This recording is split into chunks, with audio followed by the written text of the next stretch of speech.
இப்போ நான் சொல்றது பிறந்த தேதி 11 சந்திரன். சாந்தமான குணம், கடவுள் பக்தி, கற்பனா சக்தி, கலை ஆர்வம், பேச்சுத் திறன் எல்லாம் இருக்கும். எந்த காரியத்திலயும் தெய்வத்தை துணையா வச்சு செயல்படுத்துவாரு. எந்த கஷ்டம் வந்தாலும் நிதானமா இருப்பாரு. பொதுமக்களுக்கு சேவை செய்யக்கூடியவரு.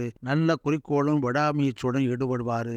வேத புராணங்கள்ல அதிகமான ஆர்வம் இருக்கும். நல்ல அழகா இருப்பாரு. சின்ன வயசுலயே நரமுடி தொந்தி விழுந்துரும். தைரியமா பேசுவாரு. ஆனா மனசுக்குள்ள ஒரு பய உணர்ச்சி இருந்துகிட்டே இருக்கும். கடுமையான உழைப்பாளி. எல்லா துறைகளிலும் இவர்கள் இருப்பாங்க. சந்திரன் தேஞ்சு வளர்வதனால இவருடைய மனசு குழப்பமாவும் தெளிவாகவும் மாறி மாறி இருக்கும். கடந்த கால எதிராத்த பற்றி யோசனை விட்டு இருப்பாரு. யாரையும் நம்ப மாட்டாரு. வாழ்க்கையிலும் பிறர் மூக்க நுழைச்சா அவருக்கு பிடிக்காது. எதையும் உடனே ஒத்துக்காம மறுத்து பேசுவாரு. பிறரை மிரட்டி பேசுவாரு. அவர்கள் எதிர்த்து பேசினா அப்படியே பணிஞ்சு போயிடுவாரு. இந்த சந்திரனில் பிறந்தவர்கள் நல்லவங்க இருப்பாங்க, கெட்டவங்க இருப்பாங்க.